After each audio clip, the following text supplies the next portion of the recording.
Assalamualaikum warahmatullahi wabarakatuh. Innallaha wa malaikatahu yusalluna 'alan nabi. Ya ayyuhalladzina amanu sallu 'alaihi wa sallimu taslima. Ya Rabbi bil Mustafa balligh maqasidana waghfir lana ma madha ya wasi'al karami ya Rabbi bil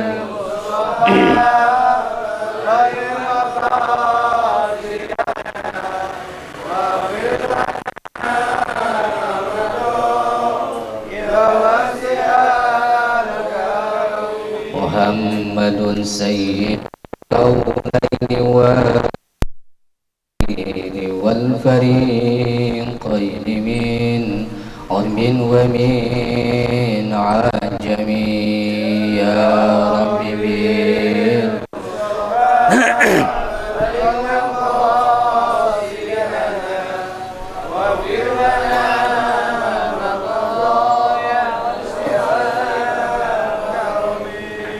Muhammadun sayyidul kaunaini wathaqalaini wal fariqaini min urmin wa min ajami ya Rabbi bil Mustafa balligh maqasidana waghfir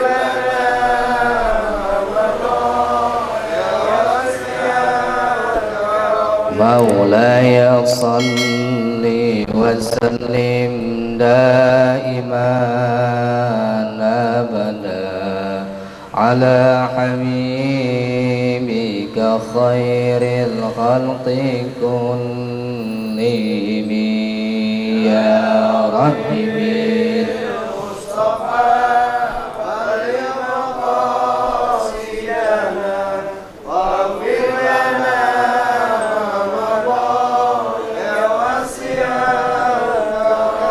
Allahumma salli wa sallim wa barik alaihi wa ala alihi. Al-Fatihah bil qabul wa tammi kulli sirrin wa mudhahirin wa badin wa ila hadrati rasul wa ila hadrati muallimin wal musallifin wal mukhlisin khususan ila Syekh Ibrahim Al-Bajuri wa ila Syekh Abi Sujai wa ila Syekh Al-Qasim Al-Qadhi wa Syekh Al-Fatihah. A'udzu billahi minasyaitonir rajim. Bismillahirrahmanirrahim. Alhamdulillahi rabbil alamin arrahmanir rahim maliki yaumiddin. Iyyaka na'budu wa iyyaka nasta'in. Ihdinas siratal mustaqim. Siratal ladzina an'amta 'alaihim ghairil maghdubi 'alaihim waladdallin. Lam yaghfir lana wa liwalidina amin ya rabbal alamin. Bismillahirrahmanirrahim. Alhamdulillahilladzi faddala bani adam bil ilmi wal amal ala jami'il alam.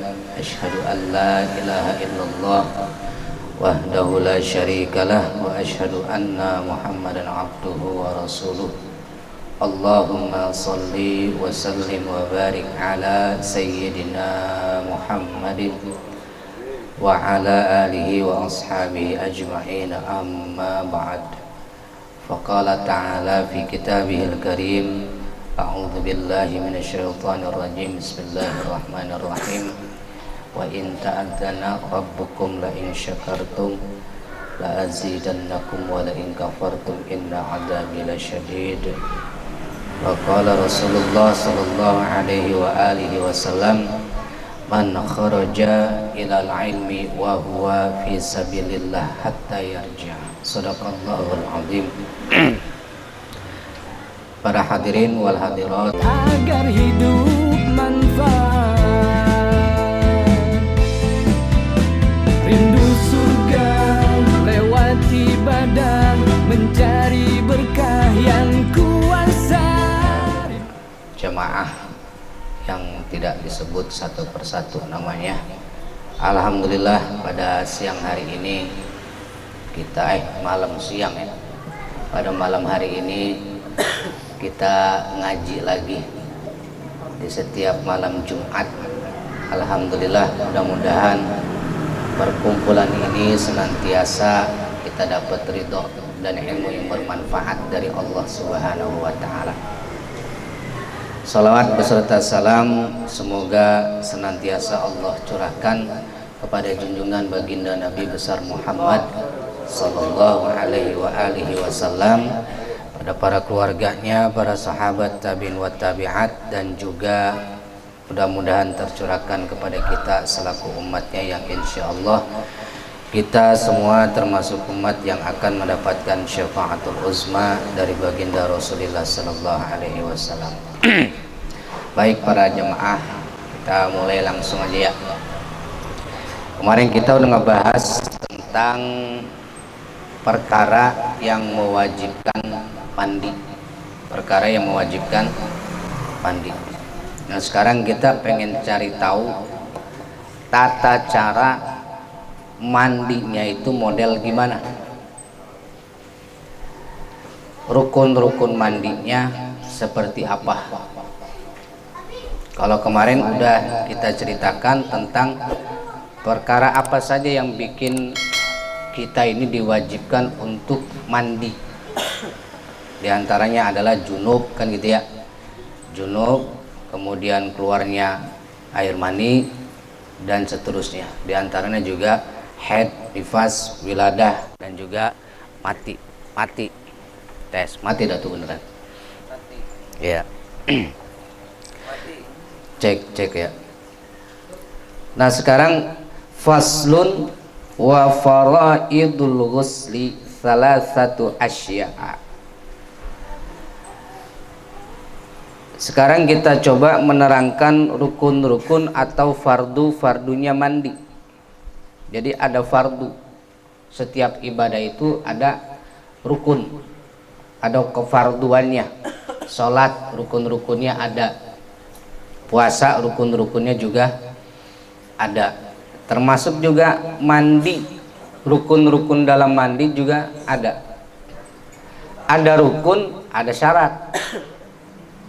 Kalau rukun itu kalau syarat dan rukun bedanya, kalau syarat itu ma wajaba wastamarra, perkara yang wajib dilakukan dan juga harus kontinu, itu namanya syarat. Cara orang mau ngerjain sholat, syaratnya syarat itu adanya di luar sholat, adanya di luar sholat. Seperti orang mau di luar pekerjaan, contohnya seperti orang mau sholat, syaratnya kudu punya wudhu, harus bersih dari najis, terus kemudian juga yang sudah baligh Islam, dan juga seterusnya. Itu namanya syarat. Syarat itu adanya di luar pekerjaan. Kalau sholat berarti di luar sholat. Nah, juga ada yang namanya rukun. Kalau rukun itu adanya di dalam sholat, di dalam pekerjaannya. Wudu. Kalau mandi, ada fardu mandi, berarti rukun mandi, fardu mandi atau rukun mandi itu adanya di dalam pekerjaan mandi itu sendiri. Ma wajaba wan qata'a, tapi bedanya rukun itu sesuatu yang wajib dilakukan, tapi juga ada selang-selingnya.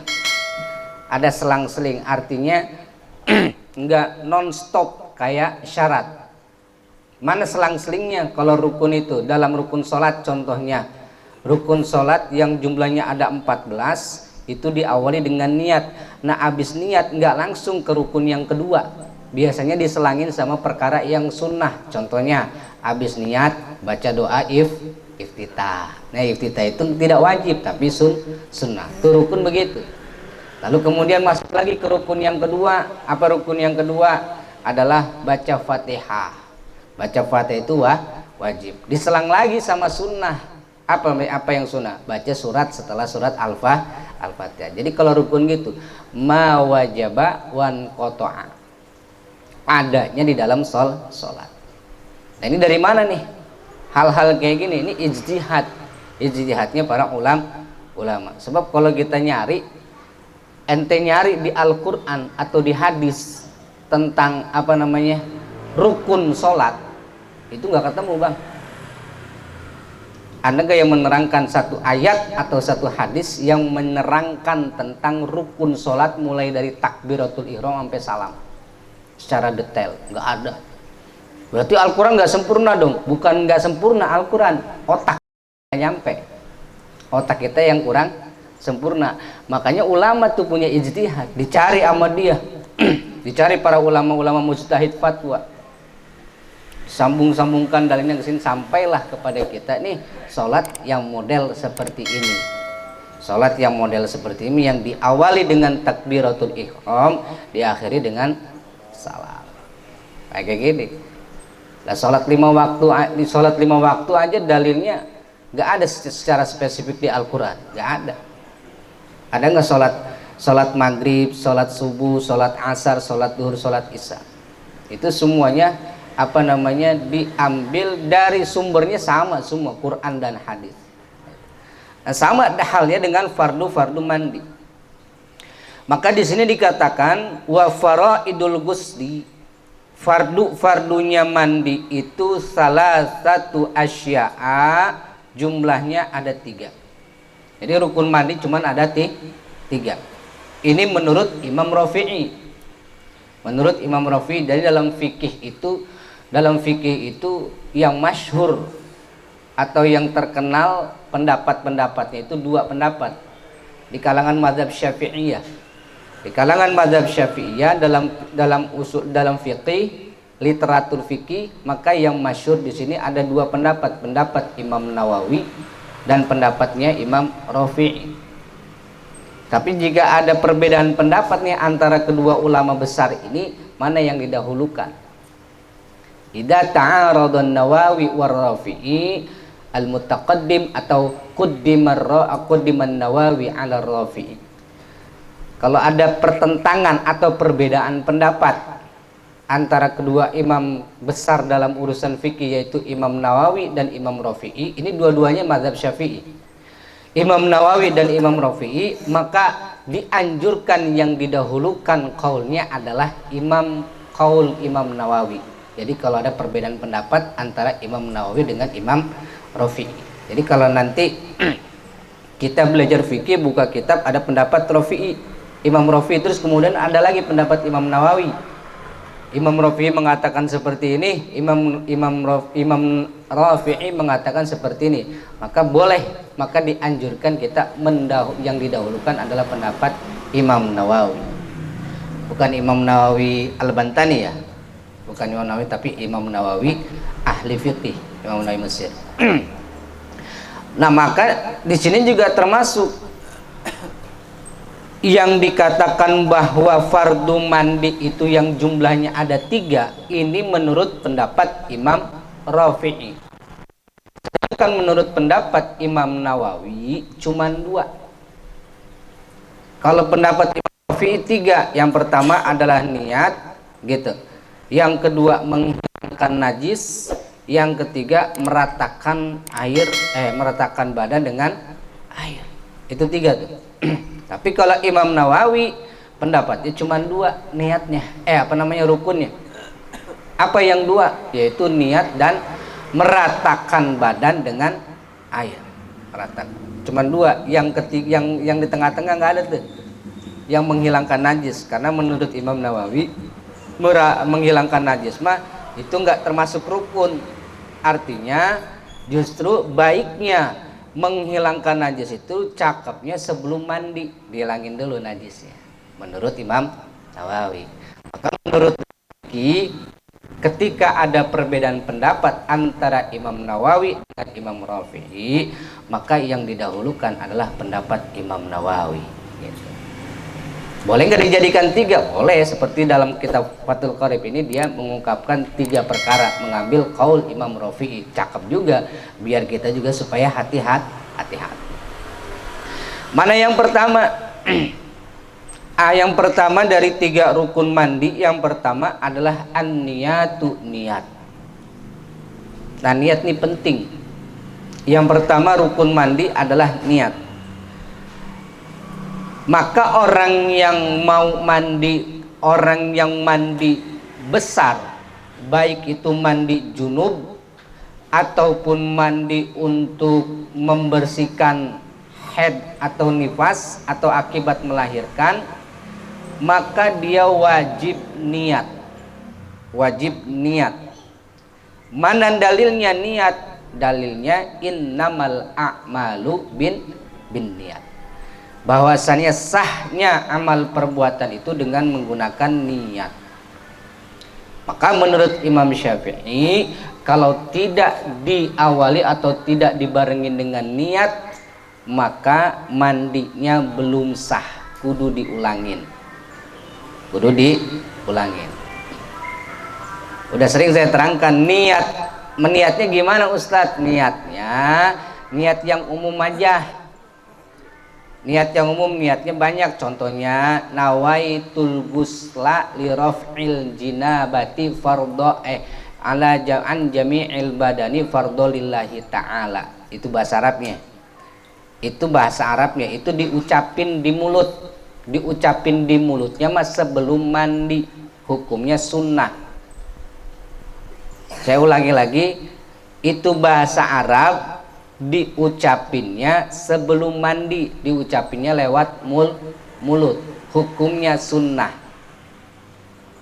Terus yang wajibnya yang mana? Yang wajibnya itu niat itu wa mahalluha fil qalbi, tempatnya niat itu di hati, bukan di mulut.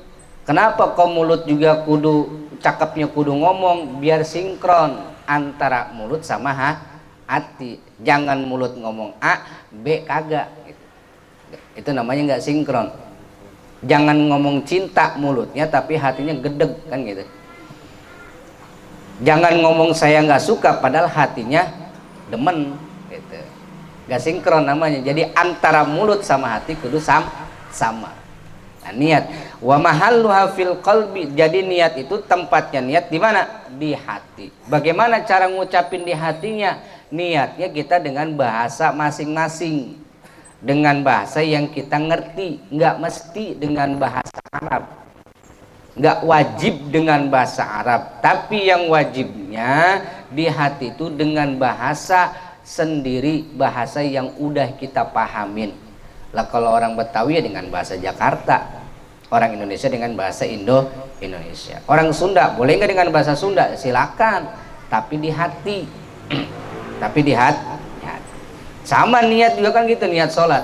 Allah sebelum takbir kita usolli fardul isya'i arba rakaat mustaqbilal ka'bah atau mustaqbilal kiblati lillahi ta'ala. Di hati ngomong Allah, niat saya sholat isya 4 rakaat menghadap kiblat fardu karena Allah. Itu bahasa Indonesia. Orang Sunda ngomong bisa niatnya dalam hati dengan bahasa Sunda, silakan. Apa bahasa Sunda niatnya? Gak pernah saya juga niat bahasa Sunda, niat bahasa Indonesia aja udah. Ya orang Jawa ya orang Jawa, orang Padang ya orang Padang, silakan. Itu bahasa yang, karena niat itu kenapa di hati yang wajib? Karena niat itu adalah bahasa makna. Karena niat itu bahasa makna. Orang tahu arti dari segala artikulasi itu di mana dia taunya? Di hati. Mulut bisa ngomong ini, tapi yang paling dia pahamin itu adalah bahasa hati. Bahasa hati. Makanya niat wajib di hati. Kalau nyambunginnya begitu. Nah, kemudian kapan wajibnya niat dalam mandi? Ini juga harus kita tahu. Wajibnya diwajibkannya niat itu dalam mandi adalah berbarengan ketika orang yang mandi itu baik mandi junub atau mandi bersih dari haid, nifas, wiladah ataupun memandikan si mayit, niatnya itu ketika air jatuh ke bagian tubuh kita. Bagian yang mana Ustaz? Baik bagian atas atau bagian bawah. Kan biasa, contohnya gampangnya kita mandi dari bagian atas kan rata-rata ya, mandi kejebur. Ketika air jatuh nih, air jatuh ke kepala umpamanya, maka pas air jatuh di kepala, di hati langsung ngomong, niat saya mandi untuk menghilangkan hadas besar dari seluruh badan fardu karena Allah. Di hati ngomong gitu. Gejebur air jatuh ke kepala umpamanya, lalu di hati kita ngomong, sambil ngomong nih, air jatuh hati sambil ngomong, niat saya mandi untuk menghilangkan hadas besar dari seluruh badan fardu karena Allah. Itu yang umumnya itu aja dah. Kalau Arabnya kan nawaitul ghusla fi raf'il hadatsil akbari an jami'il badani fardholillahi. Apal ya Bang ya, apal ya, apa pasti apal lah, ilokan udah pada gede. Nah itu. Tapi yang wajibnya adalah di hati. Enggak, saya mah nggak hafal kan bahasa Arabnya, ya nggak semua hafal bahasa Arab, makanya yang wajibnya niat itu dalam hati adalah dengan bahasa yang kita ngerti. Kapan niatnya? Niatnya itu berbarengan ketika air jatuh ke bagian tubuh. Tubuh yang mana? Tubuh yang pertama kali kena air, intinya itu dah. Tubuh yang pertama kali kesebor air. Kalau jatuhnya ke kepala dulu, maka pas bareng di kepala kita niat. Kalau jatuhnya di badan dulu, maka pas di badan kita nih niat. Atau jatuhnya di kaki, bisa nggak di kaki? Ini di kaki nih kayak orang berenang. Maka orang-orang mandi junub atau mandi besar itu boleh dengan langsung nyemplung ke air kayak orang berenang, ke laut. Ya nggak? Abang habis main nih semalam 3 ronde, ya nggak? Terus kebetulan pagi-pagi di depannya udah ketemu kolam tuh, ketemu empang, langsung dah kejebur di situ di empang. Turun kaki, plung, kaki turun kena air, di situ bareng dengan nih niat saya mandi untuk menghilangkan hadas yang besar dari seluruh badan fardu karena Allah. Tangan dulu bisa nggak? Boleh. Kalau umpamanya pas mau berenangnya dengan gaya apa nih kayak gini? Gaya kodok apa disebut? Gaya duyung. Tangan, plung. Nah, tangan yang kena air dulu ke kolam renang, maka baru langsung bareng sama nih niat. Pokoknya bagian mana yang pertama kali kena air atau kesebor air, di situ dibarengin dengan niat. Nah ini namanya dalilnya tadi, dalilnya adalah innamal a'malu binniyat. Yang kedua, jadi simpulnya yang pertama itu niat.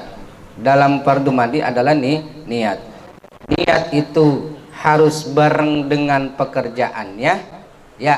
Kemudian tempatnya niat adalah di hati, dan kemudian waktunya niat itu adalah ketika dia mandi, ketika badan atau bagian tubuh sudah terkena air. Artinya ketika terkena air berbarengan dengan langsung dia niat. Jadi yang pertama niat itu adalah berbarengan dengan pekerjaannya. Yang kedua tempatnya niat di hati. Yang ketiga waktunya niat itu adalah ketika air jatuh ke bagian tubuh. Pertama kali bagian tubuh yang terkena air, di situ dia niat. Niat saya mandi untuk menghilangkan hadas besar dari seluruh badan fardu karena Allah Ta'ala. Ini pendapat Imam Nawawi dan Imam Rafi'i sepakat bahwa yang pertama adalah niat. Niat dalilnya tadi innamal a'malu binniyat. Sama ini juga merupakan, makanya ini dari mana ada dalilnya? Ada yang menggunakan dalil nakli, ada juga yang menggunakan dalil akli. Kalau dalil nakli jelas ada sumbernya, Quran dan hadis. Lantas bagaimana yang menggunakan dalil akli atau ro'yu? Ro'yu itu pikiran, pendapat. Diperbolehkankah itu? Diperbolehkan selama tidak keluar dari dua sumber, Quran dan hadis.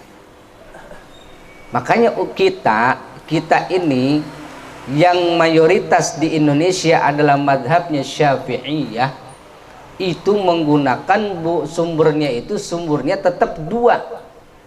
tapi kita juga ditambah dengan kias dan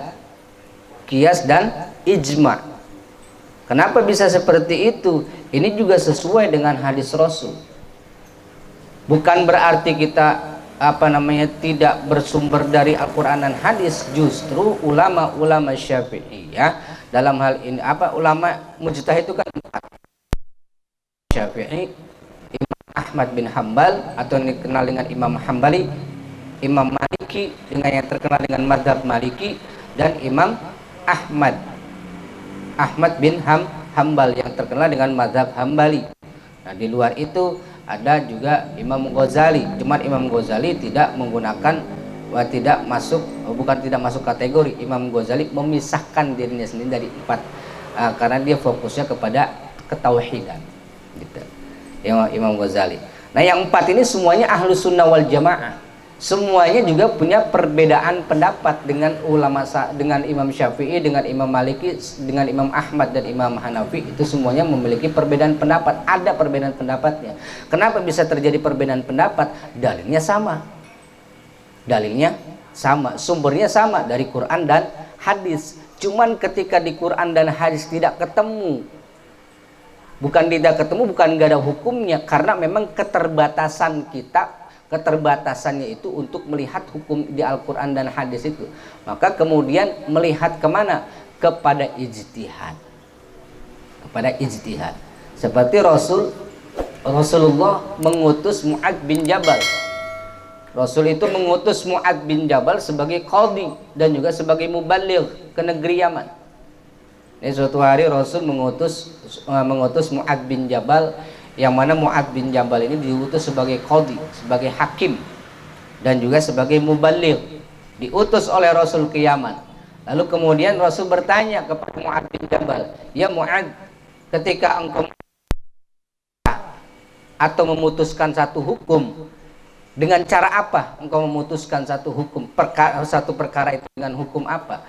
Maka Mu'adz bin Jabal menjawab, "Saya memutuskan satu kitabullah, Al-Quran." Lalu Rasul bertanya lagi, "Kalau engkau nggak ketemu di Al-Quran, bagaimana engkau mencari?" "Maka aku mencari hukum di hadis, di sunnatul Rasulillah, di sunnahnya Rasul, yaitu hadis. Kalau di Al-Quran nggak ketemu, cari di hadis." Lantas Rasul bertanya lagi, "Kalau ternyata di hadis juga nggak menemui hukumnya, maka dari mana engkau mendapatkan bagaimana engkau memutuskan satu perkara hukum?" Apa jawab Mu'adz bin Jabal? "Aku memutuskan dengan pikiranku, yaitu dengan ijtihad." Maka Imam Mu'adz bin Jabal menjawab, "Ajtahidu bi ra'yi wala alu." Aku berijtihad dengan pendapatku yang tidak ngaco, atau yang tidak keluar dari koridor Quran dan hadis. Jadi intinya apa? Intinya sumber kita ini Quran dan hadis ditambah juga dengan ijtihad. Ijtihad itu di ahlu sunnah wal jamaah 2, yaitu ijma' dan qiyas. Ijma' itu kesepakatan antara seluruh ulama. Imam Syafi'i, Imam Hanafi, Imam Maliki, Imam Hambali bersepakat tentang satu hukum gitu. Dan kemudian juga ada yang namanya kias. Kalau kias itu model begini, dikiaskan gitu. Contoh ketika ada seorang pemuda bertanya kepada Rasul, "Ya Rasulullah, hal baqiya min birri abawaya syai'un abirruhuma min ba'di mautihima?" "Ya Rasul, orang tuaku kan sudah meninggal. Aku ingin berbuat kebaikan kepada mereka, tapi mereka sudah meninggal. Apakah aku masih bisa berbuat kebaikan untuk mereka yang sudah meninggal?" Apa jawab Rasul? Faqala na'am. Oh, kata Rasul, oh bisa. Bagaimana caranya Rasul? Yang pertama adalah as-salatu alaihima. Yang pertama, engkau doain tuh kedua orang tuamu yang sudah meninggal. Jadi kata Rasul, doain orang tua yang sudah meninggal nyampe. Doanya nyampe. Percaya nggak percaya, itu Rasul yang bersabda gitu. Lalu yang kedua, selain berdoa apa? Was-shadaqatu alaihima. Bersedekah yang pahalanya atau bersedekah yang diniatkan untuk pahalanya untuk orang tua. Itu namanya kebaikan. Berdoa adalah hal kebaikan, bersedekah untuk kedua orang tua yang sudah meninggal juga adalah hal kebaikan. Maka oleh Rasul. Maka pada saat itu seorang pemuda tersebut yang nanya gitu, langsung dia bikin sumur di depan Masjid Nabawi. Bikin sumur. Untuk apa? Supaya orang-orang itu yang mau sholat, yang mau ke masjid itu wudhunya di sumur itu. Kan ngalir tuh pahalanya. Pahalanya dia bikin sumur itu diniatin untuk orang tuanya yang udah meninggal. Nah, sama Syekh Ad-Dahlawi ini dikiaskan. Apa kata Syekh Ad-Dahlawi? Kalau anak pemuda itu bikin sumur bukan berarti itu mutlak harus sumur doang. Artinya sumur aja boleh, berarti sedekah dengan yang lain juga diperbolehkan. Ini namanya kias. Kalau dengan bersedekah dengan sumur aja boleh, artinya supaya dapat orang bisa mandi, bisa wudhu di situ, berarti selain sumur juga boleh. Penting sifatnya sedekah. Itu dikiaskan. Coba kalau nggak ada kias, Pak, kalau nggak ada kias, maka di Masjid Nabawi itu mutlak harus ada sumur. Maka orang yang mau bersedekah itu harus dengan sumur. Berarti kalau nggak ada kias, berarti di sekeliling Masjid Nabawi itu semuanya dikelilingin sumur. Jadi ente kalau mau ke masjid itu nyemplung dulu ke sumur, nggak ada jalan lagi, karena nggak ada iya. Contoh lain deh kayak adzan. Adzan itu disunnahkan untuk panggilan sholat. Tapi ini juga dikiaskan, bukan hanya untuk panggilan sholat, tapi kalau ada kebakaran, ada musibah, ada angin gede, angin puyuh segala macam. Nah, di situ juga disunahkan adzan. Disunahkan adzan, dikiaskan ke situ karena adzan itu adalah memanggil Allah, mengagungkan kebesaran Allah, maka diperbolehkan. Itu namanya kias. Kalau nggak ada gitu repot. Makanya itu namanya kias. Yang kedua, karena kalau yang kedua ini pendapatnya Imam Rafi'i.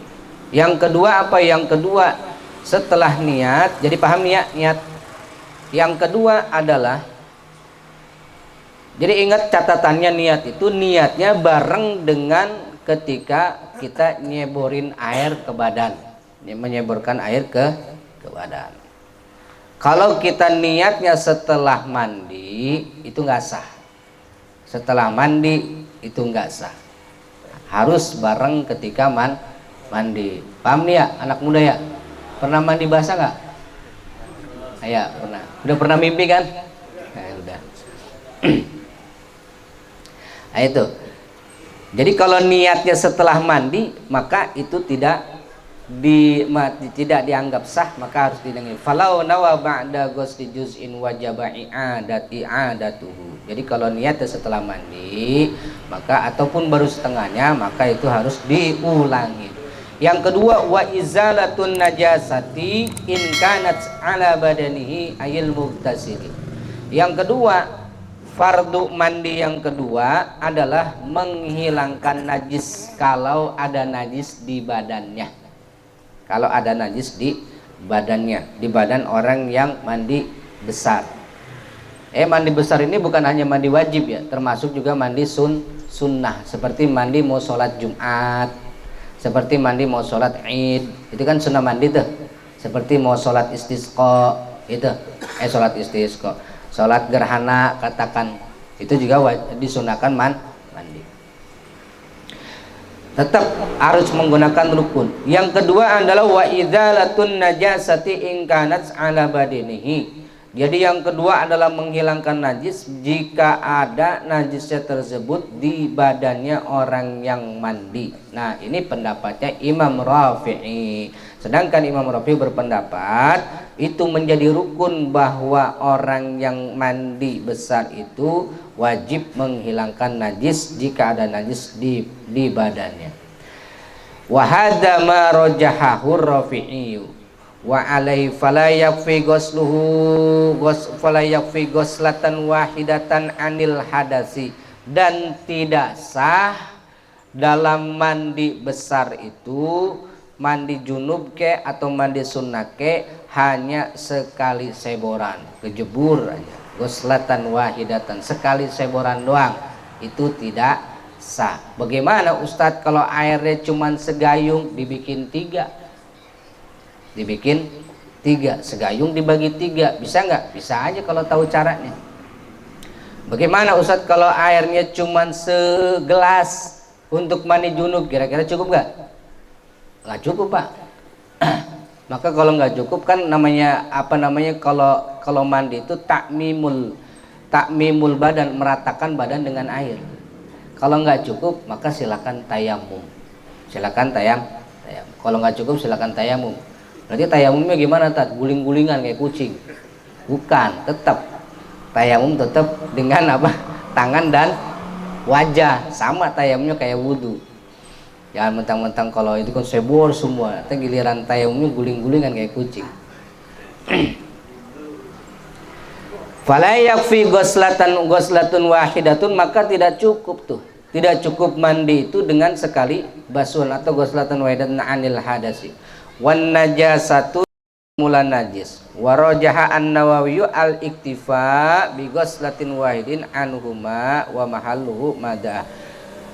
Masalah najisnya pun sama. Masalah najis yang menurut Imam Rafi'i tidak cukup ketika menghilangkan najisnya itu hanya dibasuh sekali. Menurut Imam Rafi'i ketika ada najis di badannya maka tidak cukup dengan 1 kali basuhan atau 1 kali seboran. Harus lebih dari 1 kali, makanya kudu diganjilin. Tapi kalau menurut Imam Nawawi nggak apa-apa 1 kali juga. Makanya Imam Nawawi itu rukunnya cuma 2. Kalau menghilangkan najis itu nggak masuk rukun. Dia lebih menjadikan menghilangkan najis itu di luar apa? Di luar najis. Hilangin dulu najisnya. Ya menghemat sih sebenarnya. Kalau Imam Nawawi itu menghemat juga. Jadi sebelum mandi bagusnya ngilangin dulu tuh najis-najis. Atau yang menghalangi masuknya air.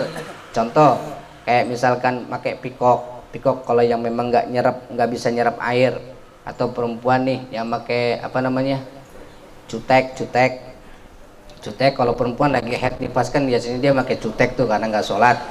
Nanti kalau mau mandi itu cuteknya buangin dulu ya. Kalau laki-laki kan nggak pakai cutek ya, ada laki-laki yang pakai cutek kurang tebel Pak, enak kan kalau laki-laki itu pakai cat tembok atau kayak manusia silver gitu. Seluruh badan. Jadi itu bagusnya sebelum mandi dah hilangin dulu. Sebelum mandi hilangin dulu najis-najisnya kalau ada di badan. Itu biar afdol gitu. Nah, yang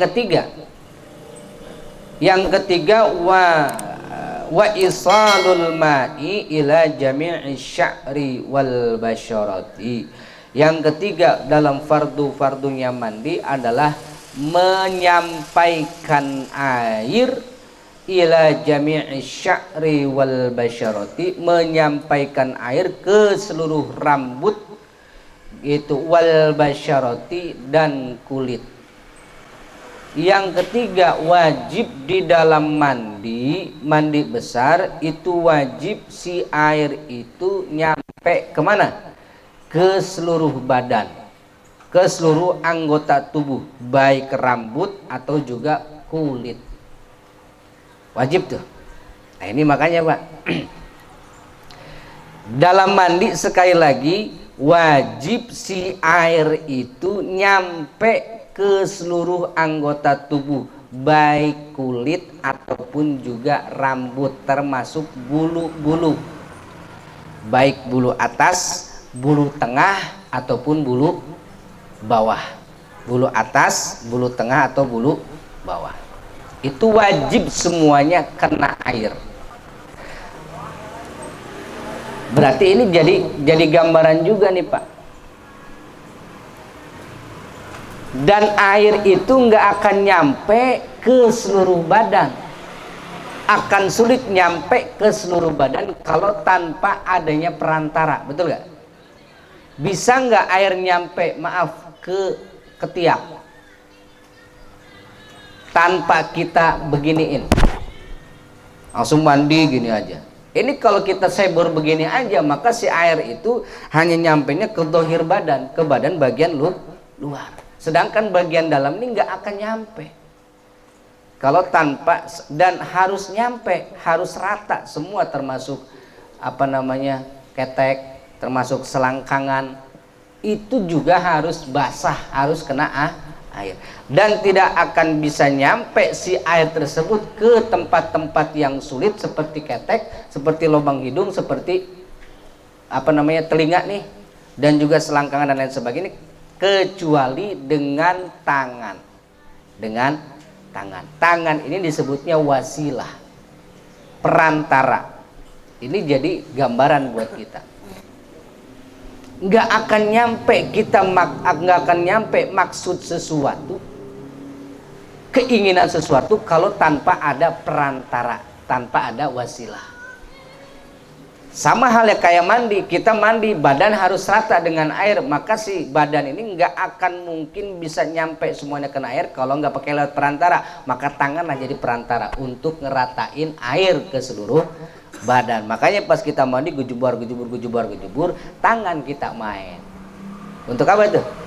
Untuk supaya seluruh badan ikut basah, rata kena air. Ketek kita iniin, leher, lubang hidung, apa lubang telinga, selangkangan, itu wajib, Pak. Wajib. Rambut juga, bulu juga wajib kena air. Kenapa? Karena kita dalam keadaan junub. Kalau perempuan itu dalam keadaan suci, setelah suci dari haid dia wajib mandi, semuanya harus kena air. Dan bisa masuk air itu tersebut kalau dengan tanpa perantara. Kalau nggak ada perantara nggak akan bisa masuk. Ternyata perantara itu penting. Perantara itu penting, wasilah itu penting. MHD atau misalnya workshop digital, apalagi PT-nya di sini, PT Bangun. Bangun udah siang. Oh, bangun udah siang.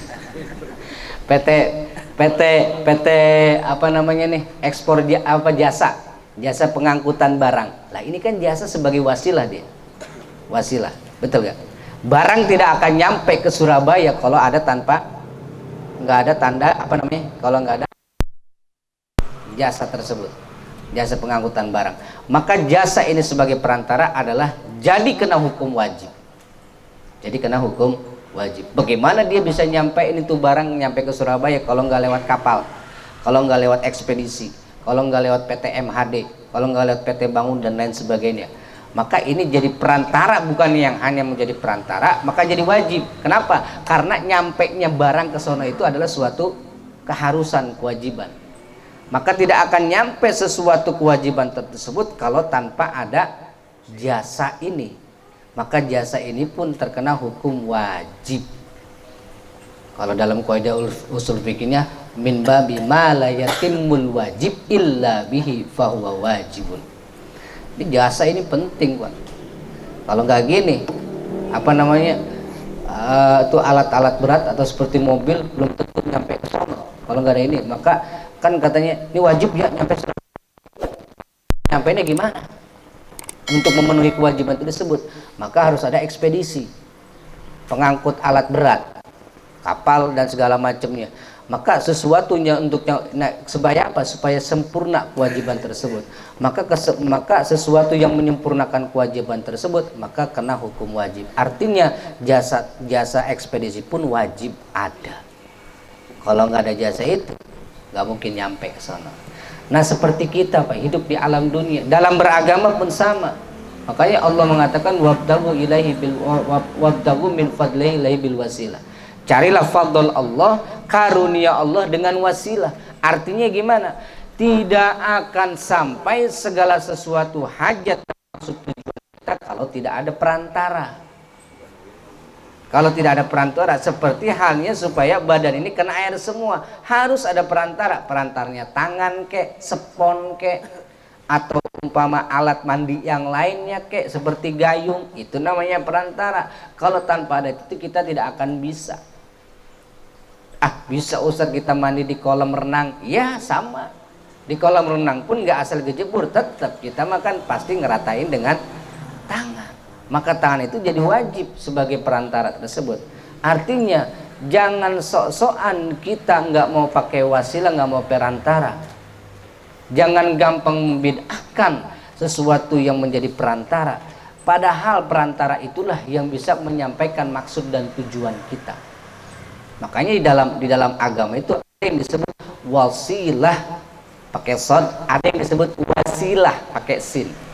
Apa bedanya? Wasilah itu yang nyampe, wasil, wusul, tawasul.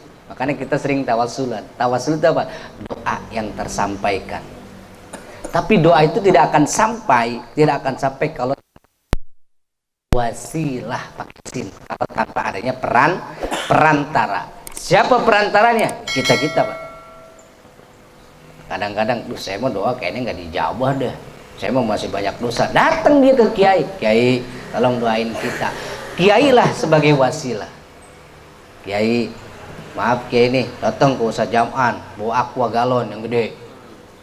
Ya, kiai, anak saya nih lagi sakit, tolong kiai doain lah sembur kek. Sama kiai Jaman disembur tuh, bawa tuh air sebagai wasilah.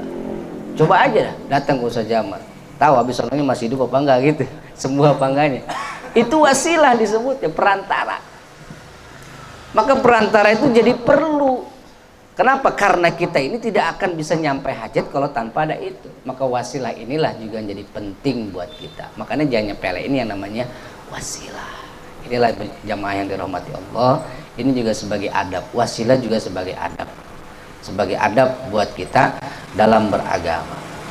Tidak semuanya itu adalah buruk wasilah. Selama wasilahnya itu adalah berdasarkan Quran dan hadis, tidak melenceng dari Quran dan hadis, dan juga ijtihad para alimin ulama mujtahid, maka dipersilahkan. Kalau ada orang yang nggak mau pakai ijtihad tersebut, kita mah nggak mau pakai kayak gitu-gitu, harus langsung dengan Quran dan hadisnya, silakan kalau memang bisa, pinter. Karena untuk memahami Al-Quran itu, Al-Quran dan hadis itu ada sesuatu yang tersirat, ada juga yang sesuatu yang tersirat. Ada ayat-ayat mutasyab, ada ayat-ayat muhkamat, ada ayat-ayat mutasyabbihat. Untuk memahami hal-hal yang kayak gitu, Al-Quran yang kita baca itu hanya ada terjemahnya udah enak kan. Bismillahirrahmanirrahim, dengan nama Allah yang Maha Pengasih dan Maha Penyayang. Tapi kalau kita hanya sekedar tahu itu saja, tahu hanya sekedar artinya begitu saja, kemudian kita memberikan satu hukum, sementara nggak tahu di balik Bismillahirrahmanirrahim ini ada apa aja. Nah, untuk mengetahui ini itu perlu kita mempelajari ilmu-ilmu untuk membedah Al-Quran, untuk mengetahui makna-makna yang tersirat di dalam kandungan Al-Quran. Ada sesuatu yang tersurat, ada sesuatu yang tidak tersurat, tapi mesti tersirat pada diri kita di dalam mengucapkan Bismillahirrahmanirrahim. Pokoknya dibahaskan. Kalau Al-Quran dan hadis itu ngebahasnya supaya ngerti itu, supaya canggih, supaya benar-benar itu harus dibahas, harus buka tuh. Ngebukanya dengan ilmu, bukan hanya dengan terjemahan, tapi buka dengan ilmu tafsir. Kita nggak akan bisa mentafsirkan Al-Quran kalau nggak ngerti lafadznya. Maka buka dulu ilmu nahwunya, pelajari dulu ilmu sorofnya, pelajari dulu ilmu asbabun nuzulnya, pelajari dulu ilmu hadisnya, pelajari dulu ayat apa, majaznya, kinayahnya, bayannya, ma'aninya, badiknya, manteknya, segala macam, baru kita bisa tuh ngebuka. Maka kalau kita mah tinggal enak doang, Bismillahirrahmanirrahim, artinya dengan nama Allah yang Maha Pengasih dan Penyayang, enak kita ngerti ini. Tapi untuk mengetahui isi dari setiap lapatnya itu, makanya disitulah timbul ada hukum bismillah begini, hukum bismillah begitu, hukum bismillah segala macam. Itu dari ijtihadnya ulama. Dari mana? Ya sama, sumber-sumbernya dari ini juga, dari Quran dan hadis. Dan sumber dari Quran, dari ayat ini mengatakan seperti ini, dari situlah diolah pikiran. Maka jamaah yang dirahmati Allah, kita mah tinggal enaknya doang nerima. Maka selama kita dikasih enak ini, udah jangan disia-siakan. Selama masih dikasih enak, nikmatin. Karena yang nikmat itulah yang kita pengen. Mudah-mudahan kita semua ini menjadi orang-orang yang selalu menjaga adab dan mengedepankan amalan-amalan dengan ilmu-ilmunya Allah Subhanahu wa taala, yaitu terutama dari lewat fikihnya, Ini saja, wallahu a'lam bissawab. Intinya itu ya. Rukun mandi 3. Yang pertama niat, yang kedua menghilangkan najis, yang ketiga meratakan air ke seluruh anggota tubuh, yaitu kulit dan rambut. Wallahu a'lam bissawab. Sampai sini ada pertanyaan? Kalau tayamum itu ini kalau babnya udah lewat ya, tapi nggak apa-apa. Oke, tayamum sudah tahu sebagian besar mungkin tayamum caranya. Yang pertama, untuk tayamum itu harus dengan tanah atau pasir yang berdebu, yang ada debunya, atau yang diperkirakan benda itu ada debunya. Benda itu ada debunya. Kalau misalkan pasir, kita ambil pasir. Oh, pasir di Jakarta susah, tanah di Jakarta susah. Ngambil dikit aja udah suruh bayar, udah banyak yang jadi kontrakan kan gitu. Cuma sekalinya ada juga bau apa ya? Bau kotoran, bau teh kucing segala macem, susah. Makanya ke tembok, bolehnya ke tembok, silakan. Diperbolehkan selama tembok itu diperkirakan ada debu. Ada debu. Bagaimana caranya?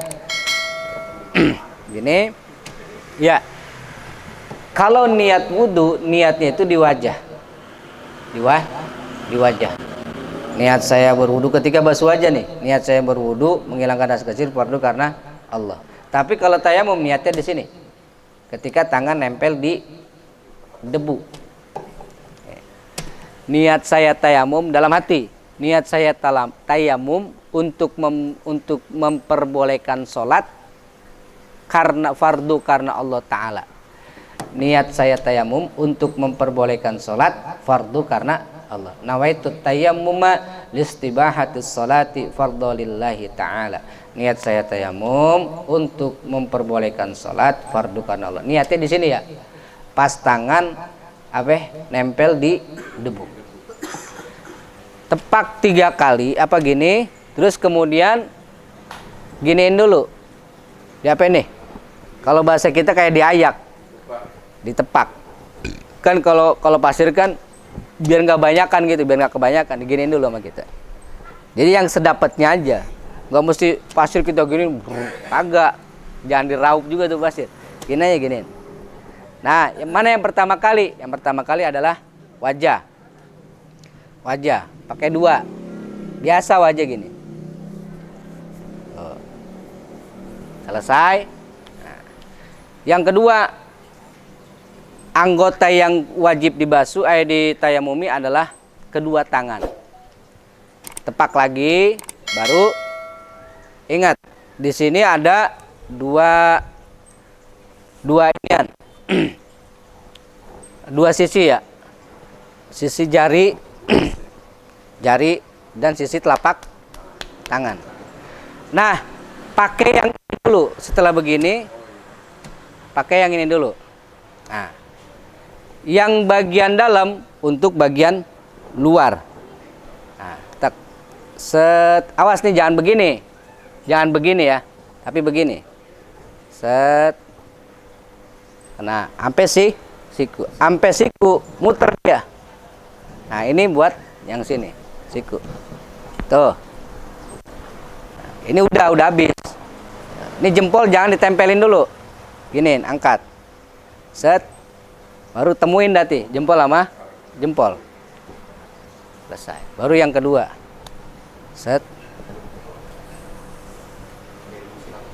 Ya enggak? Silat tuh. Kayak silat. Paham ya? Ya tinggal dipraktekin dah. Itu caranya. Begitu apa lagi? Udah selesai. Itu doang. Sama mandi junub juga sama. Agak, makanya tadi kalau mandi junub gimana? Kalau tayamum sama gitu juga, wajah sama tangan, nggak perlu diseborin tuh pasir begini, nggak perlu. Ya, berhubung semangka udah ngiler. Allah alam Islam. Al-Fatihah. Bismillahirrahmanirrahim. Ya kana wa ya. Ghairil maghdubi alaihim waladdallin. ربنا يا الله كريم يا ارحم الراحمين ارحمنا اللهم صل على سيدنا محمد وعلى سيدنا محمد اللهم اغفر لنا ذنوبنا ولوالدينا وارحمهما كما ربينا صغارا ولجميع المسلمين والمسلمات والمؤمنين والمؤمنات الأحياء منهم والأموات ربنا تقبل منا إنك أنت السميع العليم وتب علينا إنك أنت التواب الرحيم ربنا آتنا في الدنيا حسنة وفي الآخرة حسنة وقنا عذاب النار دعواهم سبحانك اللهم وتحياتهم فيها السلام وآخر دعواهم ودعوانا الحمد لله رب العالمين السلام عليكم ورحمة الله وبركاته.